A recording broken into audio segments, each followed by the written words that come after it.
Okay, I have questions. This is from Don Smith. It says, "Hi Duff, which song on your new album Lighthouse do you feel most personally connected to and why? Will you be performing it live on this tour? I can't wait for the London show on October 5th.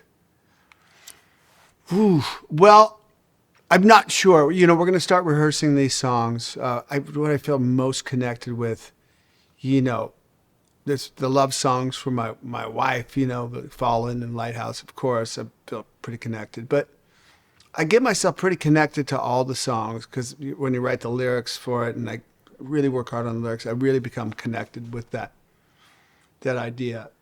Just Don't Know and Long Feather. And we'll be playing a lot of the Lighthouse records. So thanks for the question, Don. This question is from Lisa Campbell. How was the first time in London with Guns N' Roses? What were the shows like? Okay, Lisa, the first shows I did in London were in 1987 at the Marquee. We played 3 nights, I believe. And it was insane. Like, first time I ever got a passport. First time I traveled. I'd been to Canada, but first time, gone across the ocean. And people knew who we were in London to a certain degree.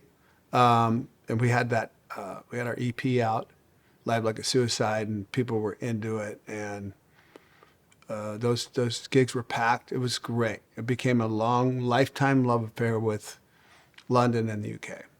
Now, thanks for the question. Okay, this question is from Kevin Sansom. He says, would you like to still be making music and touring in 5 years? Yeah. 5 years? That's nothing. You might be really young, where 5 years seems like a long time. 5 years doesn't seem like anything to me. So yeah, of course. Dan Evans, is there any city or country you haven't toured in yet that's on your bucket list? It was really cool. We played Estonia a couple of years ago, so it'd probably be cool to play Lithuania. My wife's grandmother's from there, and India. Haven't been to. Like to play some other places in Africa if we can. There's plenty. I love to travel and love to see new things. So, yes, there's tons of places I'd like to go to and rock. This is from Mackenzie. Mackenzie, I'm going to butcher your last name, I think. Aylward. No, that's not butchering. Mackenzie Aylward asks, who inspired you to pick up the bass? You inspired me to play. I have to know who or what band it was that did it for you. Right. When I finally started to play bass, because I was playing guitar and drums and bass at the same time, all in my teenage years, wasn't sure which direction I was going to go. Moved to LA. We formed Guns, and so bass was going to be my thing. And really the bass players for me, Paul Simonon from The Clash, just for style, Randy Rampage from DOA. Then if you listen to Donald Duck Dunn and John Paul Jones and, plenty of R&B stuff that I grew up to and rock and roll that really influenced me. But I'd say Paul Simonon, top one. And Lemmy, of course. Didier Rivers asks, hi Duff, can you tell us more about the 8-string bass you were talking about in a recent post with Rotosound strings? Thanks a lot. I mean, that's a brand new question. I can tell you about my 8-string bass because it's right here. It will go off. I saw this Hagstrom 8-string bass. It's a reissue. I thought I'd get it and just try it out. Rotosound did make me some custom strings for this thing, which is very killer of them. So this thing, I'm going to play it on a new song I wrote. I'm in the studio now recording more music. A song called Trenches about World War I. And I'm going to play big chords and etc. on this 8-string bass. And let's see how it goes. Kirsten Bauer Gordon asks, will you be including songs from the Tenderness album also on the upcoming tour? Of course. I'm going to play Tenderness songs and Lighthouse songs. And now I have two records to choose from. So, yeah.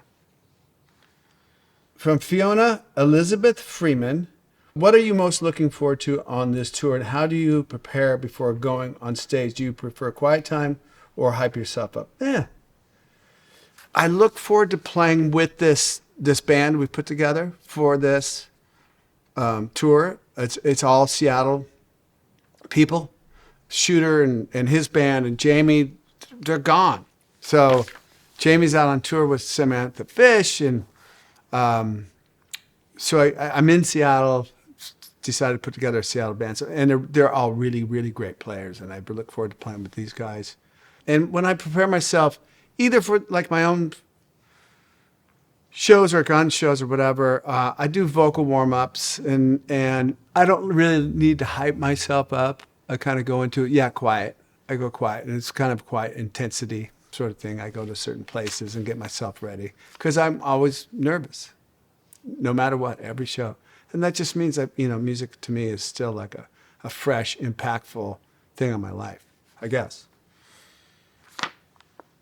Andrew Appleton asks, "Hi, Duff. How do you keep mentally fit while you're on the road? I love that you advocate for mental health, and I wonder how you manage it while you're touring." On the road or at home, my keeping mentally fit is I like the way you put that. Is an ongoing thing for me. I meditate and I do things, and I surround myself with good people when in a band, and and I go to the gym a ton. So, and that really helps me. That's where I can kind of carve up some, meditation and deep digging on myself. So thanks. Nigel Myers, can you describe a typical day on tour? What do you do all day? Yeah, that's a great question. So on a gig day, of course, I get up, I go to the gym, eat something, go to sound check, and then you're at the gig, and that's when I'll do my vocal warm-ups and stuff, and, get out of my sweats and get into my rock clothes and do my thing. Days off, I like to travel and see things in museums and whatever I can. I'm not one to sit in a hotel room, if that answers a couple things. So there you go. Chris Colbum, do you enjoy getting back to more intimate venues? I can't wait to see you in Manchester. Yeah. I mean, I get to have the best of both worlds, and for this kind of music I do with Lighthouse and Tenderness, playing in a smaller place. I mean, that's all I've known. But little theaters and stuff is just sublime. It's actually totally perfect. So I don't know if I could do it in a bigger thing. I'd probably figure it out. But the intimate things are great. I prefer them when I play them. How about that? Okay, and our last question. Elizabeth Michaels, which song are you most excited to play live for the first time off Lighthouse? Well, I'll tell you, as today rolls, I'm going to go work with a drummer today who may come on the tour with us. And he's learned Holy Water, which is a song I've never played before. I wrote the song. I played it in the studio, obviously, but never played it live. So that's going to be a challenge and kind of fun to play. So here we go. Thanks for your questions, guys. Amazing. See you soon on tour. Duff signing out.